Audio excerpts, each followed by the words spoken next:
The beast in the pines. The dense forests of the Pacific Northwest were known for their beauty, stretching far and wide with towering pines and thick underbrush, a landscape both wild and serene. But beneath the thick canopy, where the sunlight barely touched the forest floor, there was a secret lurking, a secret that had remained hidden for centuries. To the locals, it was known only as the beast. Jake Thompson had heard the stories all his life. His father had been an avid hunter, and on many nights around the fire, he would speak of strange sounds and eerie encounters that had occurred in the woods, of fleeting glimpses of something large and dark moving through the trees. Bigfoot, they called it. A creature of myth, a giant ape-like being that roamed the forest and was never seen, only rumored. Jake, however, was no believer in such things. He had grown up in these forests and spent more time in them than most people ever did. He had hiked, fished, and camped in these woods since he was a child. To him, the stories were nothing more than local folklore, nothing to worry about.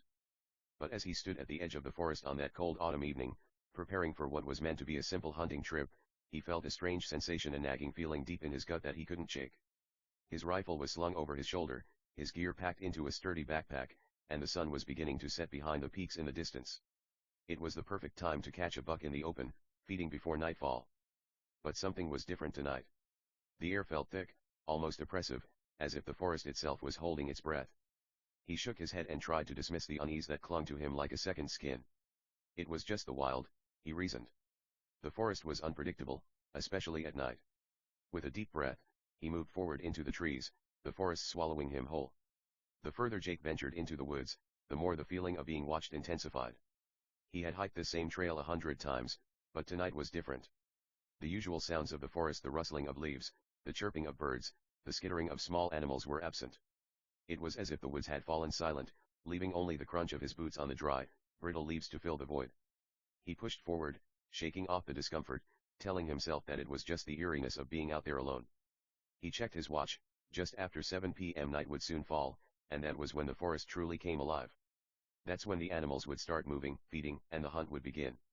After another hour of walking deeper into the woods, Jake set up a makeshift camp by the edge of a small creek.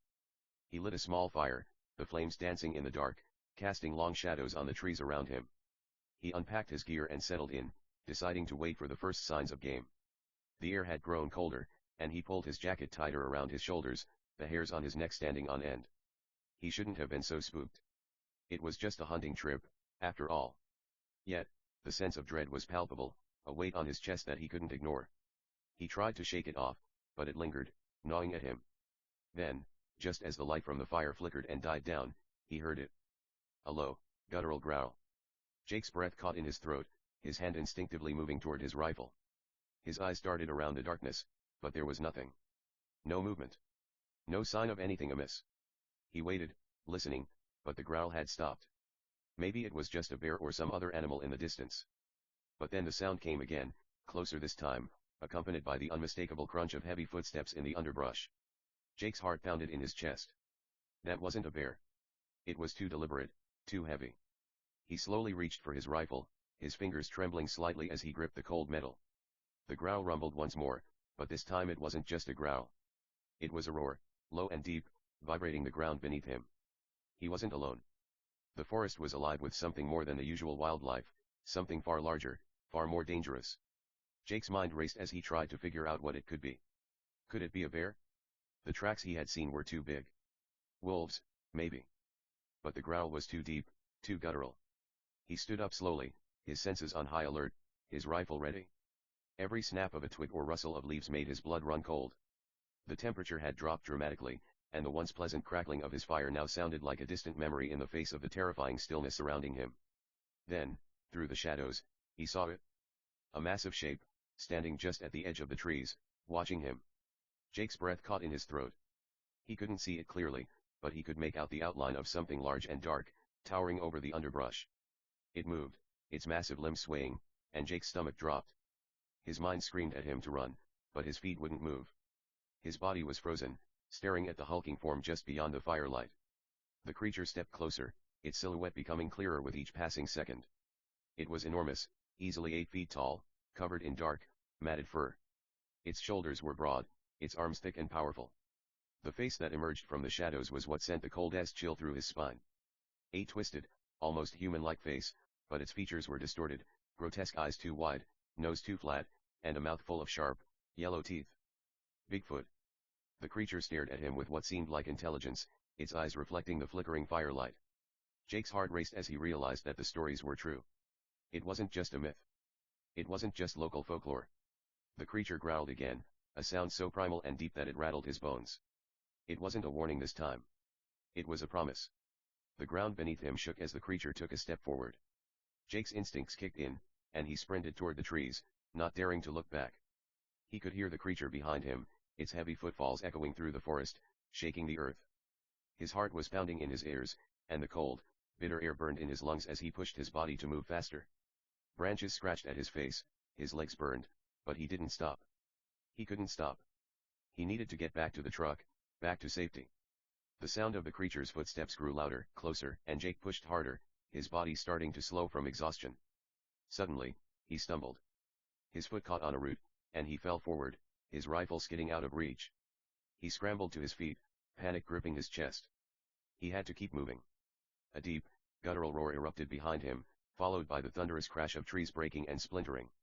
Jake looked over his shoulder just in time to see the creature's massive frame crashing through the underbrush, tearing down anything in its path. The creature was gaining on him. He couldn't keep running. His body was giving out, and the trees were closing in around him. The forest felt like it was closing in on him, the weight of the trees, the branches, the darkness, all of it pressing in as the creature pursued. With every ounce of strength left, Jake dug behind a large boulder, hiding in the shadows, hoping it wouldn't see him. His heart pounded in his chest as he held his breath, praying that the creature wouldn't notice him. He could hear it breathing, low and heavy, just feet away. It sniffed the air, its large nostrils flaring as it circled the area.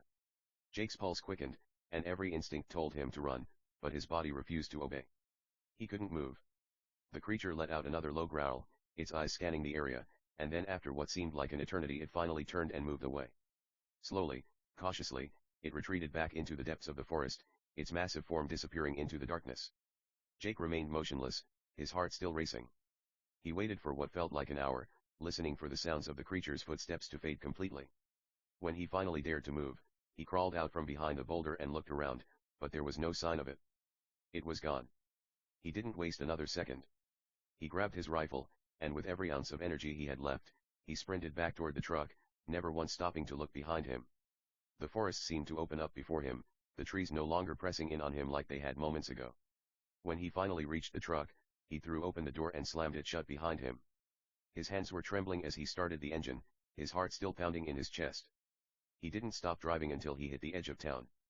Jake never returned to the forest after that night.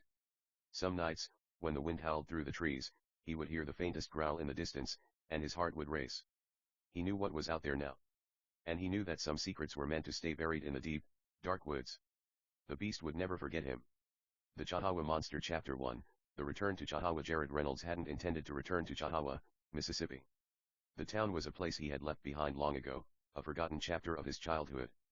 But when his estranged father passed away suddenly, Jared found himself back in the small town of his youth, sifting through his father's belongings, dealing with the aftermath of a life he'd left behind.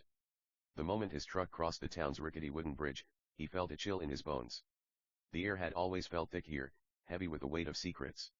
As a kid, Jared had been too young to understand the whispers that danced through the town, the hushed warnings, the nervous glances when someone brought up the woods or the mysterious creature that haunted them. The town had a history, one he was determined to avoid this time. But as he passed through the quiet streets, he couldn't help but feel that Chautauqua had never fully let him go. The overgrown fields seemed to watch him as he made his way toward the house. His father's old house sat just on the edge of town, where the woods began to creep in, threatening to consume the small, dilapidated house. Jared's heart pounded in his chest. The house looked the same as he remembered, a fading relic of a time long gone, windows dark and empty like the eyes of some long-forgotten spirit. Chapter 2, The first night. By evening, Jared had found himself in the old house, sorting through boxes and old, yellowed photographs of a past that seemed to be slipping away with every passing moment. The air smelled of mildew and dust, and every creak of the floorboards sounded like a whisper from another time. He hadn't even realized how late it had gotten until he noticed the shadows creeping along the walls. The sun was gone, and the only light came from the flickering lamp in the corner. His stomach growled, but he couldn't bring himself to go into town for food. It felt wrong to step out into the night. There was something about Chautauqua that gnawed at his gut, a low, insistent pull to stay inside, locked away from whatever lurked in the dark. Jared glanced out the window, his eyes scanning the tree line. The woods looked darker than they should. In the distance, he thought he saw movement, a shadow flickering just beyond the reach of the light. He dismissed it, telling himself it was nothing more than the wind or his overactive imagination. But that nagging feeling lingered. The town had always had a strange history.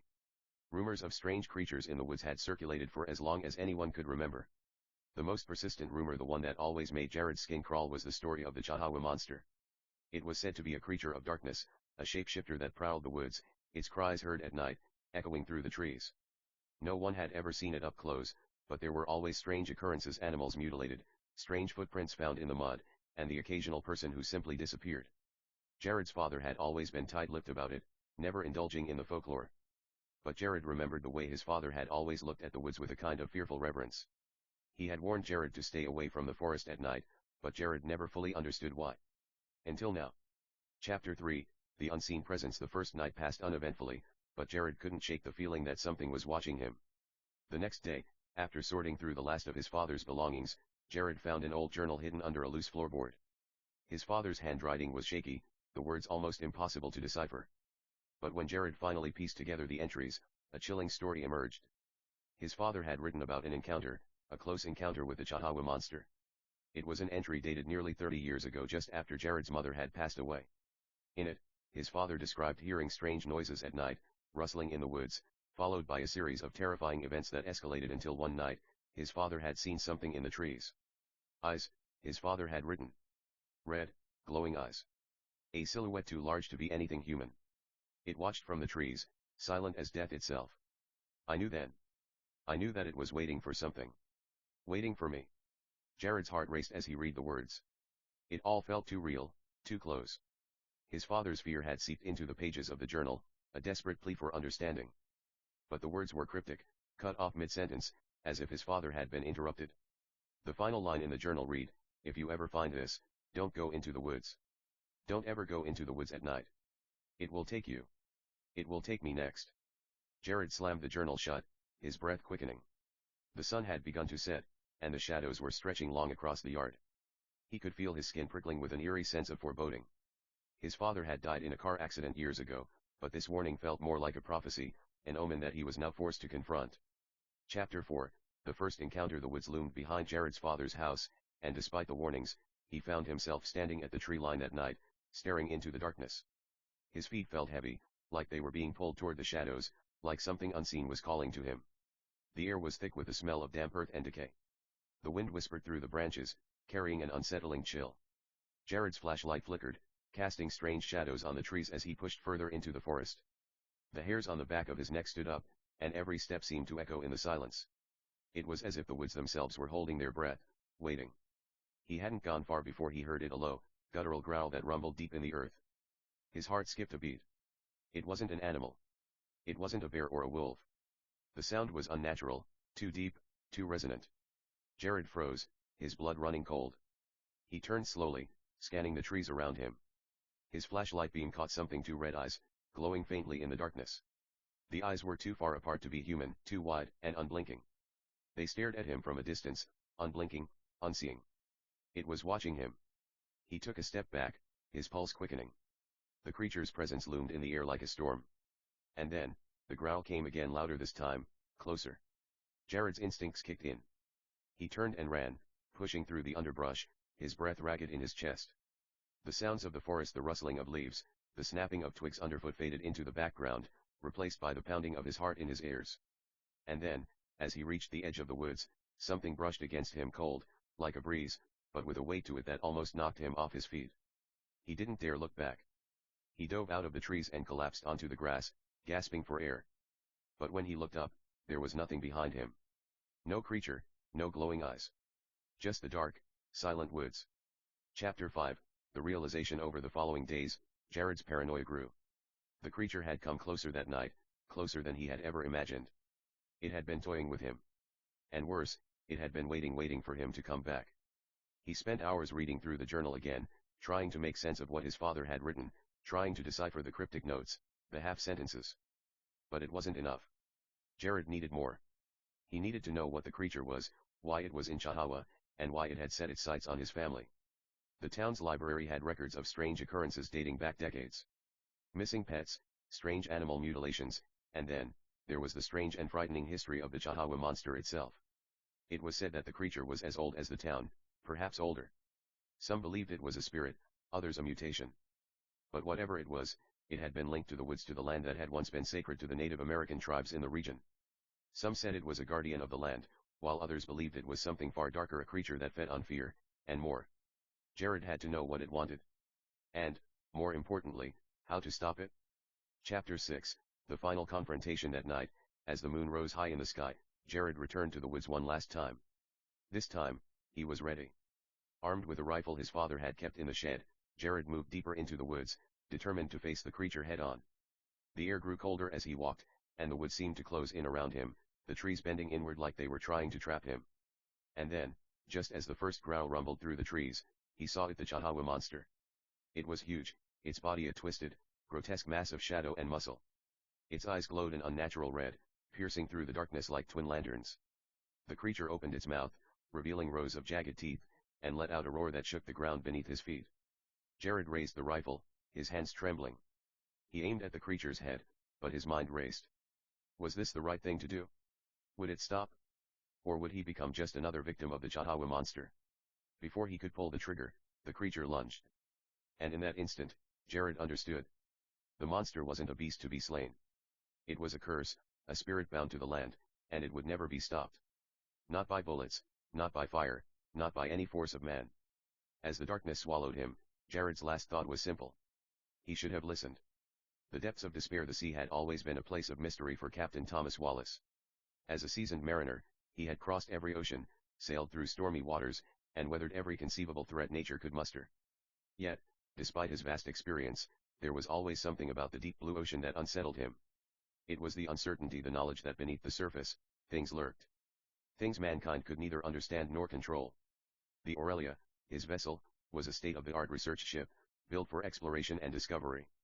Yet, despite its modern equipment and design, it was now straining against the elements, the wind howling in a way that sent uneasy ripples across Thomas's usually unwavering nerves. The storm had appeared out of nowhere, a violent, churning mass of black clouds that seemed to have come from the deepest pits of the earth. No warning had been issued, no forecast had predicted this, only the dark horizon and the thick, suffocating fog that had rolled in hours ago.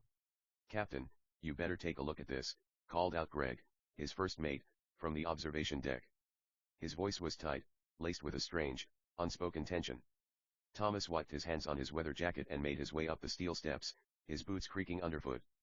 He reached the deck to find Greg standing by the navigation console, staring out into the abyss beyond. "What's going on?" Thomas asked, trying to keep the edge out of his voice. "It's the sonar," Greg said, voice low. "There's something out there. It's big, too big." The screen flickered in front of them, showing the blurry outline of something large, something massive, looming beneath the surface. It was difficult to make out, but from the way the sonar beams pulsed, it was enormous. A giant mass moving through the depths. "How big are we talking about?" Thomas asked, stepping closer to the console. "Too big for any known creature." "And it's getting closer," Greg said. "It's like it's tracking us." Thomas's stomach tightened. Could it be a whale? Not a chance. Whales don't move like that. Look at the depth. That's no surface swimmer, Cap. A sickening chill crawled down Thomas's spine. The ship groaned as the wind picked up, causing the deck to shift under their feet. He squinted out toward the churning sea, his thoughts racing. "Get the crew ready," Thomas ordered. "I want all hands on deck. And tell Dr. Hamilton to get her instruments out here. We need to figure out what we're dealing with." Greg nodded and turned to relay the orders. Thomas remained at the console for a moment longer, staring at the shifting sonar image. It was massive, moving in a deliberate path. A predator, perhaps, in the depths. Something that could be waiting for an opportunity to strike. But what could it be? A sea creature?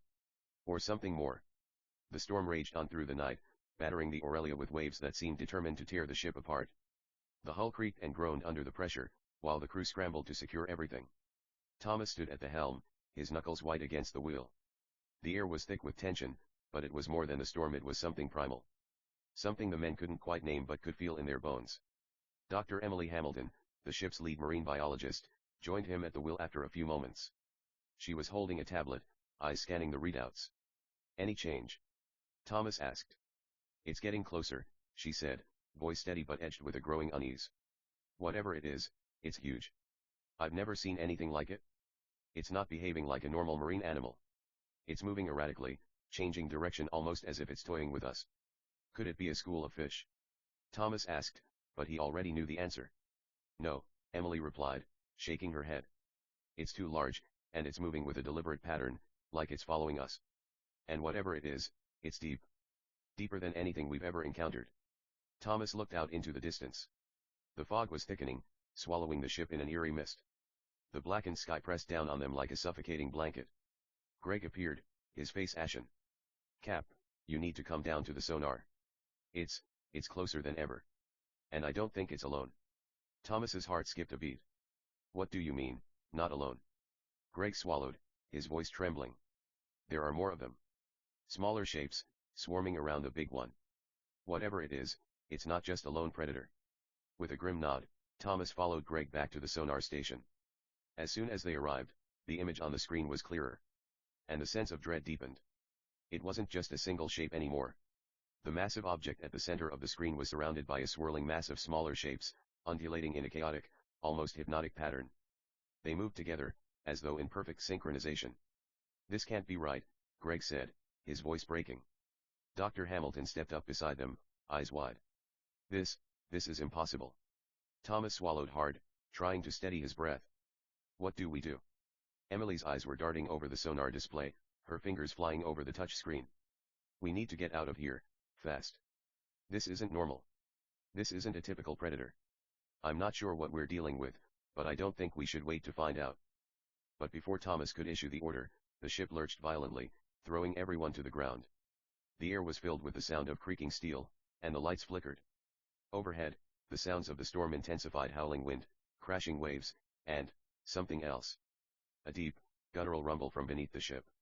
A sound that was like an earthquake, a shuddering roar that seemed to come from the very depths of the ocean. It's here, Greg hissed, scrambling to his feet. It's under us. The hull of the ship groaned as the rumbling grew louder. And then, just as suddenly as it began, it stopped. Silence. A haunting silence, broken only by the distant crackle of the storm. That's not good, Thomas said, his voice low. We need to get off the water. Before they could make a move, the ship shuddered again, this time with a force that sent everyone sprawling. The lights went out completely. They were plunged into darkness. And then silence. Deep, oppressive silence. Captain! Greg shouted, struggling to his feet. We need to get out of here. It's coming. But Thomas couldn't hear Greg. His mind was racing, drowning out the words with a single thought: the creature wasn't just beneath them. It was around them. It was inside them. And they were trapped. The ship lurched violently, and Thomas lost his footing. He fell to the ground, his body slamming hard into the cold steel of the deck. His breath caught as something massive collided with the ship. There was a massive, echoing crack. A roar. And then the water was in. The waves poured over them like a tidal wave, dragging the Aurelia down. The crew scrambled in the chaos. Thomas's mind was a whirlwind, his heart beating out of his chest as the massive force continued to shake the ship, like something was trying to tear it apart. The water flooded in faster than they could pump it out. Abandoned ship. Thomas screamed, his voice hoarse. But just as they turned to run, a massive shape broke through the surface of the water with terrifying force. The Kraken. It was colossal, its tentacles unfurling like dark, sinuous snakes, each one larger than the ship itself. They whipped through the air with a speed that defied belief, crashing against the hull of the Aurelia with a sickening sound of cracking steel. The crew screamed in terror as the first of the tentacles slammed into the ship's deck, sending men flying into the air like rag dolls. Thomas stumbled back, his heart pounding as the creature's glowing eyes that seemed to pierce through the very soul locked onto him. The Kraken's body rose from the depths, towering above the ship. It was covered in thick, barnacle-encrusted skin, and its mouth a maw filled with rows of jagged, black teeth gaped open as if in a silent scream. The ship was sinking. The deck groaned under the weight of the beast's assault. Water rushed in faster than they could escape, and the Kraken's tentacles tore through the air with deadly precision. Thomas barely had time to react as a massive tentacle lashed out at him, wrapping around his body with impossible strength. His breath was crushed out of him as the tentacle squeezed tighter. Thomas's vision blurred. The crushing pressure around him was unbearable, his chest squeezed in on itself as the massive tentacle coiled tighter, constricting like a vice. His mind screamed for him to fight, but all he could do was gasp for air, his hands slipping uselessly against the slick surface of the Kraken's limb. His body was being lifted off the deck, the ship's structure groaning under the attack. He caught a glimpse of the ship, sinking rapidly into the sea, disappearing beneath the waves as if it were being swallowed by the abyss itself. The crew had already been torn apart or flung overboard, their screams fading as they were pulled into the dark depths. Greg's voice echoed faintly in his memory, pleading for Thomas to survive, to find a way to escape. "Captain." Emily's voice rang out above the din of crashing waves. It was distant, but it sounded as though it was coming from somewhere just beyond his reach. Was she still alive? Was anyone? The Kraken's grip tightened. Then, as if the world had suddenly slowed, the crushing pressure relented. Thomas's body was tossed violently into the air, and he collided with the railing of what was left of the ship. The world tilted wildly as he was thrown over the side and plunged into the icy waters below. The cold was almost unbearable, the salt water stinging his face and eyes as he floundered, gasping for breath. Panic set in, but instinct kicked in. He fought his way to the surface, his arms flailing, desperate to stay afloat. The waves seemed endless. He couldn't see anything except the dark, formless expanse around him. But in the distance, a shadow loomed, shifting beneath the surface, an enormous presence. The Kraken. He turned in the water, heart hammering in his chest. The creature's massive form loomed just beneath the surface, its glowing eyes fixed on him, as if it were studying him, waiting for the right moment to strike. He heard it before he saw it, a deep, rumbling growl that seemed to reverberate from the very core of the ocean. The sound shook him to the bone. Then, from the depths, the Kraken's tentacles erupted from the water. The black, grotesque appendages whipped through the air, crashing down with an ear-splitting roar. Water exploded around him, sending waves surging in every direction. One of the tentacles shot toward him with terrifying speed. Thomas's survival instincts kicked into overdrive. He dove beneath the surface just as the tentacle slammed into the water, missing him by inches. The water around him churned violently as the creature searched for him, its movements calculated and deliberate. Breathless, Thomas swam as fast as he could, his arms burning, but he couldn't escape the feeling that something was following him, something far larger than he was. A sudden wave of panic surged through him as the water seemed to close in, an overwhelming weight on his chest. The Kraken was there. He could feel it. He kicked harder, propelling himself toward what he hoped was the shoreline. But as he turned, his heart froze. In the distance, a gargantuan shadow rose up from the ocean's depths, its body coiling like a serpent, massive tentacles reaching upward, breaking through the surface. The Kraken had surfaced in full. It was a creature beyond comprehension, its body dark and slick with briny water, covered in barnacles and scales. Its massive, pulsating limbs flailed, each one larger than the Aurelia itself. The water was alive with its movements, the monstrous form too large to be real, yet there it was, the terror made flesh.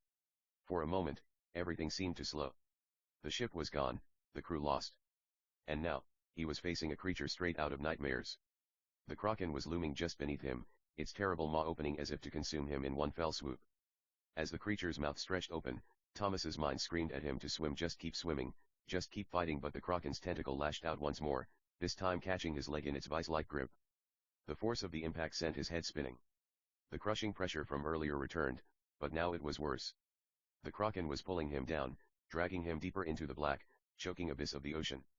Desperation overtook him. He kicked and clawed at the tentacle, his breaths coming in short, gasping gasps, his vision narrowing. He had no choice but to fight. With all the strength he had left, he reached into his jacket, pulling free the flare gun he had stashed there earlier. His hand was shaking so violently he could hardly aim it. The Kraken's beady, glowing eyes were just inches away, its gaping mouth opening to swallow him whole. He pointed the flare gun straight at the creature's eye. The shot fired with a deafening pop. A flash of blinding orange light illuminated the depths as the flare streaked through the water, hitting the Kraken squarely in its eye. The beast howled in agony, the sound deafening even underwater. The tentacle recoiled, and Thomas was free, sinking into the abyss but free from the immediate grip. The pain in his leg was excruciating, the blood clouding the water as he struggled to stay conscious. The Kraken's howls echoed in the distance, a terrifying mix of fury and pain. Its massive body writhed, thrashing through the ocean like a wounded beast, but Thomas didn't have time to watch. The ocean around him was dark, cold, and unforgiving. But above him, just beyond his reach, he could see a faint light from the ship's emergency flare glimmering on the horizon. With every ounce of strength, Thomas kicked, swimming toward the surface, fighting the weight of the ocean that seemed to want to pull him back. His vision blurred, and his limbs felt like lead, but the light beckoned him. It was a lighthouse on the coast. It was the only chance he had left. As the surface of the water broke beneath him, he gasped for air, coughing violently. He could barely keep his head above the waves as exhaustion set in. Then, a sharp pain shot through his chest. The Kraken's tentacles were still there, circling. Its massive form was closing in. It was over. The light of the lighthouse faded as the Kraken's final assault took hold. The world went black. And with that, Captain Thomas Wallace, along with the crew of the Aurelia, became yet another ghost lost to the ocean's eternal depths, their fate sealed in the abyss, swallowed by a creature of unimaginable size and power. The Kraken had claimed them all. And no one would ever know the truth of what truly lurked beneath the waves. The depths of Echo Bay Lake Champlain's waters were glassy and still under the silver glow of a full moon. The town of Port Henry sat in uneasy silence, a small cluster of homes and businesses resting on the shoreline. Despite the calm appearance of the lake, locals knew better. Whispers of something ancient stirring beneath the surface had grown louder in recent weeks: missing pets, gutted fish washing ashore, and one teenager who never came home after a late-night swim. Daniel Greaves knew the rumors well. A biology graduate student from Burlington, he had come to Port Henry to investigate firsthand. Champy had long been regarded as a folk legend, but Daniel believed that with the right equipment and enough persistence, he could uncover the truth: a rare species of eel, perhaps, or a prehistoric fish misidentified by locals. That night, with his sonar rig humming and his camera gear prepped, Daniel drifted along the lake's surface. At 2:12 a.m., the sonar screen flashed with movement: a long, sinuous shape gliding beneath the boat. Daniel stared, transfixed.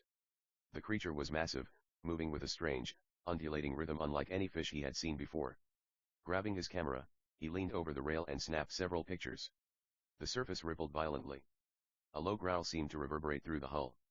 Daniel's heart thundered as something scraped along the boat's underside. A shadow, long and serpentine, passed just beneath the water. He stumbled back, accidentally knocking over his equipment. The sonar blipped again, closer this time. The hairs on the back of his neck stood on end. His breath came faster. He wasn't alone. Something was down there, something far bigger than he had imagined. The growl deepened, a rumble that felt like it came from the earth itself. Panicked, Daniel fired up the motor and sped back toward shore. The water behind him churned violently. Every glance at the sonar showed the shape following him, creeping ever closer.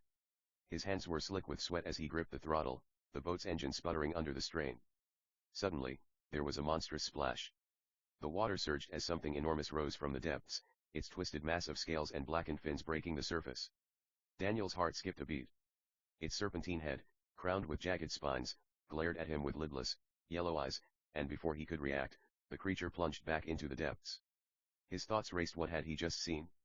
That thing wasn't a fish. It wasn't a myth. It was real. The following morning, Daniel shared his findings with the townspeople, but few believed him. They dismissed it as the work of a hoax or overactive imagination. Only an old man named Henry Beckett seemed interested. "You saw Champy," Henry said grimly. "But it ain't just one. There's a whole nest of 'em out there. And they're getting bolder." Curious and desperate for answers, Daniel convinced Henry to guide him to a notorious stretch of the lake known as Echo Bay. The place was avoided by locals, fishermen swore their nets came back shredded, and a few had never returned at all. The two men set out at dusk. The waters grew darker as they entered the bay, the air heavy with rot. The sun had just set, but a cold fog began to roll in, wrapping around them like a tightening noose. The eerie silence of the bay was suffocating, broken only by the creaking of the boat's hull. The water, once calm, now seemed restless, as though something was stirring just beneath the surface. Strange, guttural sounds rose from beneath the boat, deep, resonant growls that echoed in the night air. Henry gripped his harpoon tightly, his knuckles white. "They're watchin'," he muttered, his voice hoarse. Daniel glanced nervously at the still water around him, trying to reassure himself. "It's just fish," he said, but the uncertainty in his voice betrayed his fear. The water erupted in a sudden, violent splintering. A serpentine body coiled around the boat, jagged scales scraping against the hull. The boat rocked dangerously as another figure surfaced, a second creature, its rotting flesh clinging to its bones, teeth bared in a skeletal grin. Daniel's stomach churned as he took in the sight. Henry lashed out with his harpoon, the weapon sinking deep into the creature's throat. Black ichor sprayed, coating the boat, and the beast thrashed violently, its agonizing shrieks reverberating through the water. But before they could react, two more rose from the depths, their glowing eyes locked on Daniel, the pupils narrowing into predatory slits. "We have to go," Daniel screamed, slamming the throttle to full speed. The boat lurched forward, its engine sputtering with the strain. Henry barely managed to hang on as one of the creatures snapped its jaws at his ankle, missing by inches. A gnarled claw slashed across Henry's leg, dragging him halfway over the side. "Cut it!" Henry howled. Blood poured from his wound as he fought to keep his grip. Desperate, Daniel grabbed a hatchet from the tool chest and hacked at the creature's slimy limb. The beast recoiled with a blood-curdling shriek, vanishing beneath the waves. But the others were still there, circling like sharks, their eyes gleaming with malice. Henry gripped his leg, groaning in pain. "Steer. Just get us out of here." Daniel steered wildly, his hands trembling as he zigzagged toward the shore.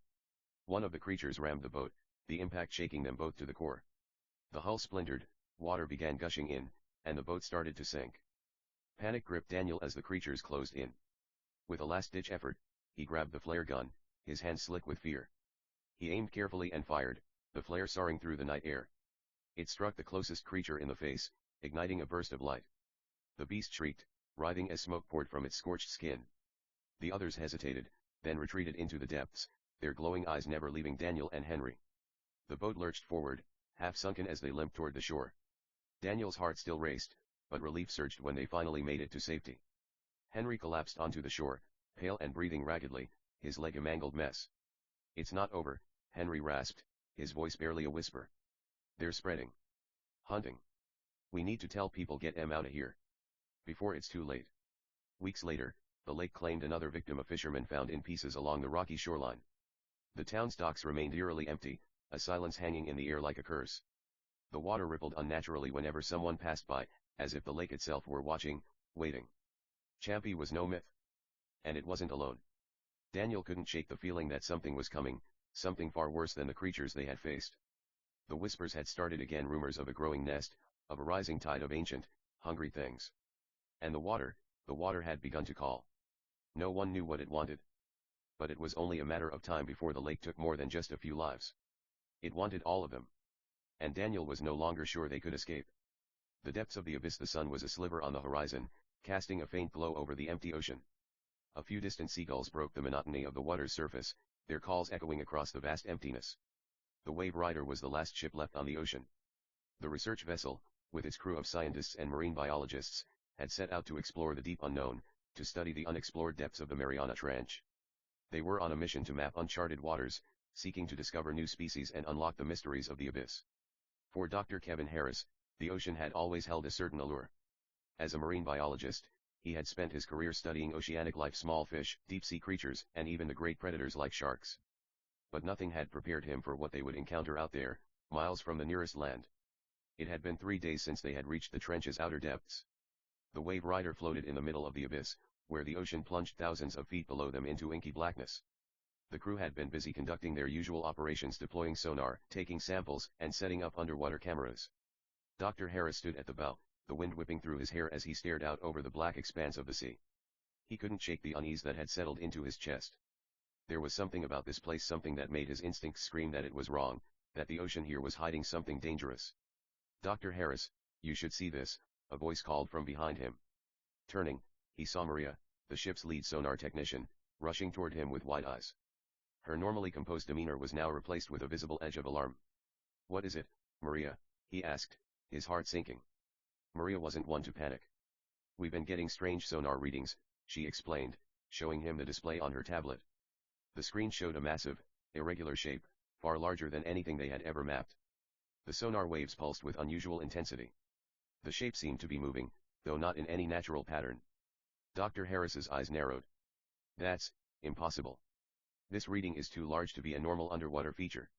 Maria didn't respond immediately. Her face was pale. "I think we need to take a closer look." The rest of the crew gathered quickly, and the ship moved toward the source of the sonar anomaly. They set up the underwater drones, which plunged into the depths, sending back real-time footage of the ocean floor. The images were grainy, obscured by the murky water at those depths, but what they saw was unlike anything they'd encountered before. The footage was shaky, but the outline of the creature was undeniable. It was huge, larger than any known shark species, and its movements were slow, deliberate. Massive fins broke the surface of the water, and what appeared to be a monstrous tail lashed back and forth, its sheer size making the surrounding waters appear insignificant in comparison. "Is that a shark?" someone whispered from behind Dr. Harris. "Impossible," he muttered under his breath. "There are no known sharks of that size." But even as he said it, he couldn't escape the sinking feeling that something ancient had stirred from the deep, something they weren't meant to find.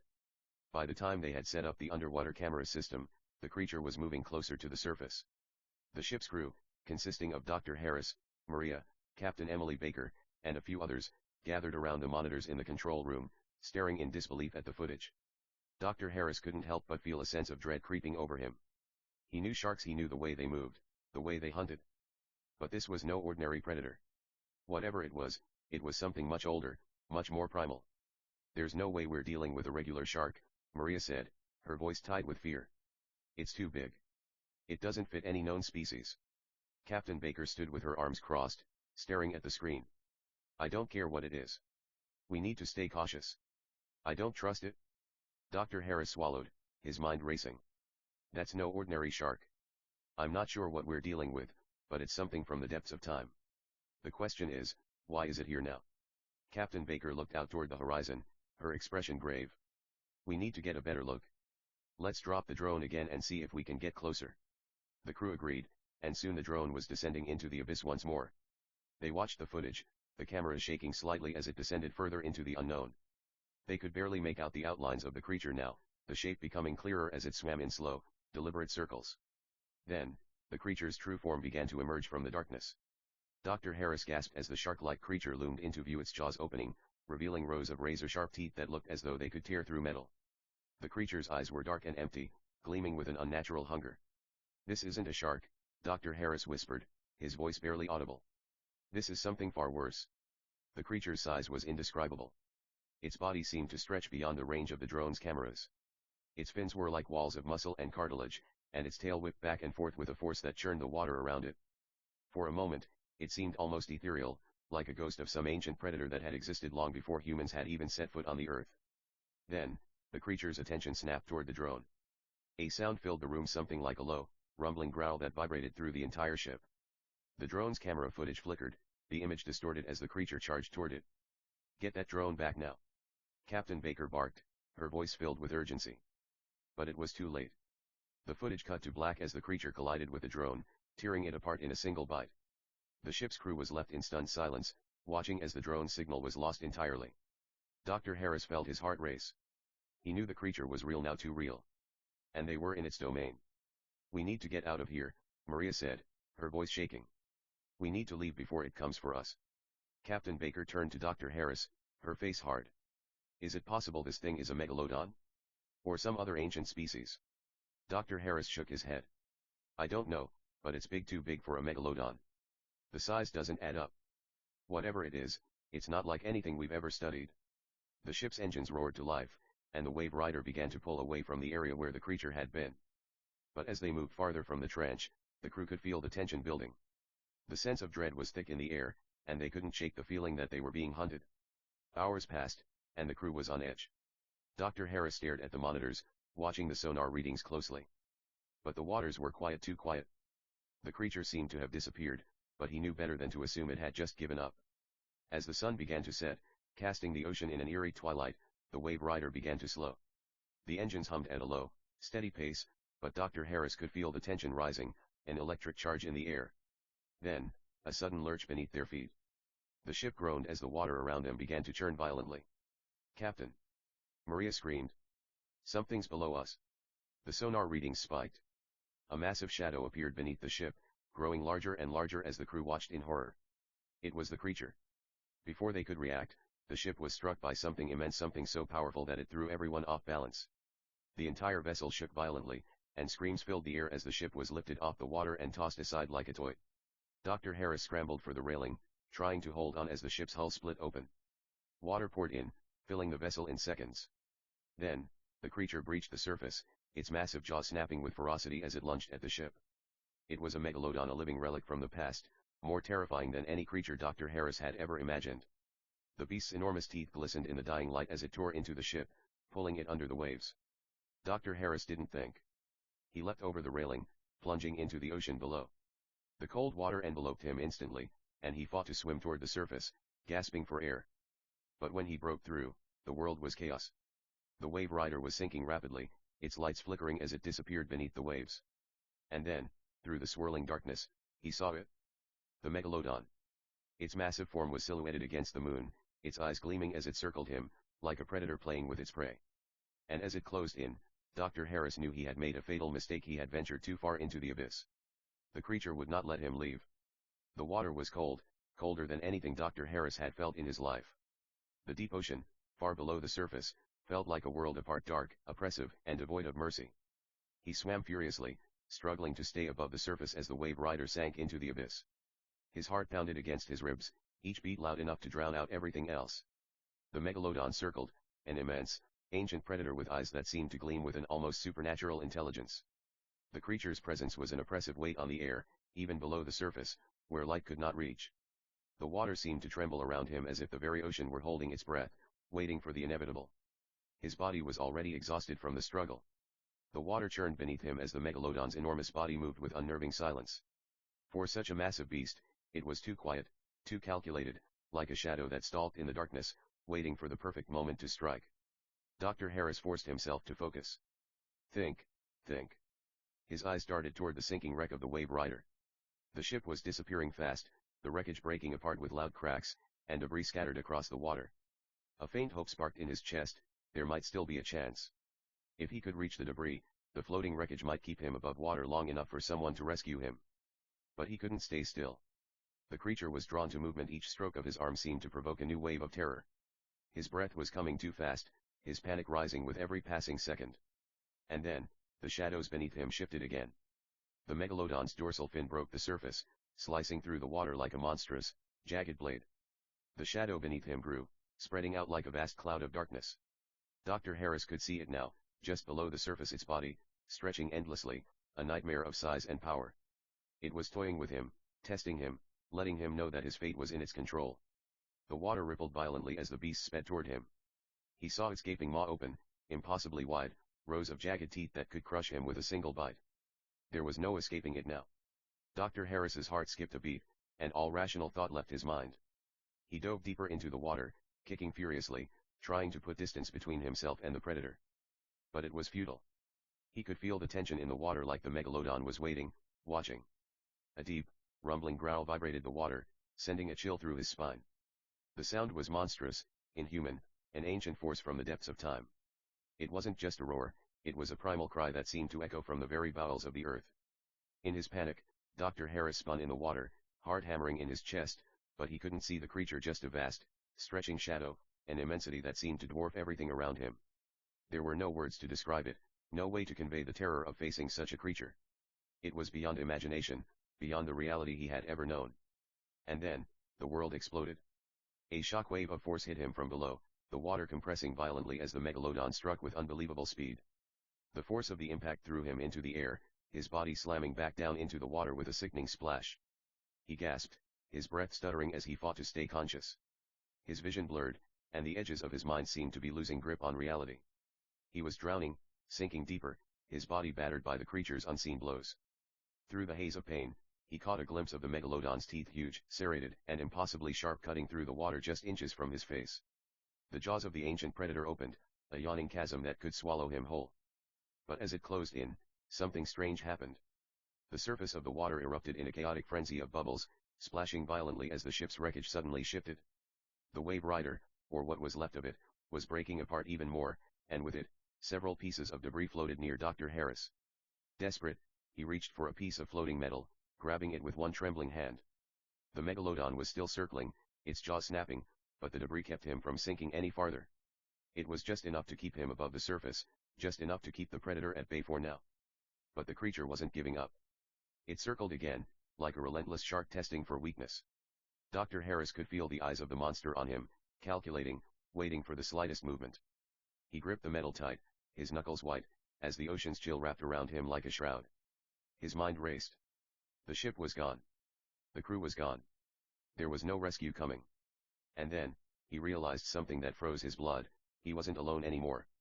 From the depths, more shapes were emerging, more monstrous shadows, all circling the wreckage, all seemingly drawn to the presence of the megalodon. The water was alive with their movements, monstrous, shadowy forms in the abyss, closing in on the single survivor of their hunt. This was no longer a matter of survival against one predator. It was a battle for life against the ocean itself. The echo of the Dover Demon Part 1, the arrival. Lucas had never expected to return to Dover, not after the strange events of that summer. He had tried to bury it all: the whispers, the inexplicable sightings, and the thing that had been waiting for him in the woods. But when his father's passing had drawn him back to the small Massachusetts town, those memories resurfaced with an intensity he hadn't been prepared for. The small town of Dover had always been quiet. A place where everyone knew everyone, where people smiled politely in the street, and gossip spread like wildfire over coffee cups. But back when Lucas was 17, something had broken the facade of normality. And no one spoke of it openly, but everyone felt it the way the air seemed to thicken with unease, as if the town itself was holding its breath. The legend of the Dover demon had been born that summer, and it had cast a long, dark shadow over the town ever since. Lucas parked in front of his family's house, his childhood home, and looked up at the crumbling structure. The windows were dark, the once white paint peeling from the sides. His father's absence had left the house feeling hollow, even more so now that it seemed to sag under the weight of all the years it had stood. He had come back to handle the estate. It was supposed to be a quick trip, a few days at most. But as he unloaded his bags and stepped into the musty foyer, the old house seemed to whisper, as if it remembered the fear and the confusion that had clung to him when he'd left all those years ago. Part 2. A stranger's return. The following evening, as dusk painted the sky in shades of red and purple, Lucas decided to take a walk. He needed the time to clear his mind, to sort through his thoughts about his father's death and the house, and to reconnect with the town he had left behind. The town was small enough that everyone still remembered his name. He waved at a few familiar faces as he passed, nodding politely, but avoiding eye contact. The last thing he wanted was to get sucked into the memories of that summer. The summer that had changed everything. Lucas walked toward the woods. The woods. The heart of the terror. He had always been told to avoid them as a child, but the thing that had lurked there wasn't a story. It wasn't some made-up creature to keep kids from wandering too far from home. No, the Dover demon had been real. And Lucas had seen it with his own eyes. His pulse quickened as he approached the line of trees. The shadows grew long, stretching over the earth like fingers reaching out to grab him. He stood there for a long time, frozen, staring into the dark abyss of the forest. The wind whispered through the trees, carrying with it the scent of damp earth and decaying leaves. And then, for the briefest moment, he thought he saw something move in the distance. Something small and hunched, its shape distorted by the twilight. His heart pounded in his chest as a familiar feeling washed over him, dread, and an odd sense of inevitability. Stop it, he muttered to himself, trying to shake off the creeping sense of paranoia. He had been gone too long. There was no way it could be back. But the moment he turned to walk away, he felt a chill run down his spine. A whisper in the wind seemed to speak his name. Lucas froze. It wasn't the wind. It was a voice. Low, guttural, and unmistakably human. He couldn't make out the words, but the tone sent an icy shiver through him. He spun around quickly, but the woods remained eerily still, the rustling of leaves the only sound. Yet, the air felt different, thick, heavy, as though something was watching him from within the trees. He took a step backward, his heart racing, and then another. His breath came in short gasps, and his hands began to shake. Something was there. He could feel it. Part 3, the echo of the past. By the time Lucas made it back to the house, his mind was reeling. He couldn't shake the feeling that he wasn't alone in the woods. The memories came rushing back in fragments: the glowing eyes, the skeletal frame, the otherworldly terror. The summer he had seen the Dover demon, and the summer everything had changed. It was the summer he and his friends had wandered too far from the safety of their homes, daring each other to venture deeper into the forest. They had heard the stories, of course, but they were teenagers, invincible and full of bravado. But that night, something had been different. The woods had felt wrong. The air had been too still, the shadows too thick. And then they had seen it. Lucas and his friends had been near the old stone well when it emerged from the shadows. At first, it had been a blur of motion, something too fast to make out clearly. But then, as it moved into the dim light of the clearing, they had all frozen. A creature, small but unnaturally tall, its skin gray and slick, its eyes large and reflective. Its body was elongated, its limbs thin and bony, like those of a newborn deer, but with an inhuman sharpness to them. Its head was too large for its body, its features grotesquely misshapen. And its eyes. Those glowing, unblinking eyes. Lucas had never seen anything so horrifying. He could feel it, deep in his bones, that it wasn't a creature of this world. It didn't belong here, and it wanted something from them. One of his friends had screamed, and that was all it had taken. The creature had darted into the woods with an unnatural speed, leaving them standing there in terror, unsure if it was real or if their minds had played a cruel trick on them. But the terror didn't end that night. The creature had followed them, or perhaps, it had always been watching them. Over the next few weeks, strange things began happening. A feeling of being watched, the sound of footsteps in the darkness, shadows moving just beyond their vision. And then, one by one, Lucas's friends started to leave, some moving out of town, others never speaking of the incident again. But Lucas hadn't been able to leave, not fully. Every night he had dreamt of the glowing eyes. And now, Those memories had come flooding back with the same sense of dread.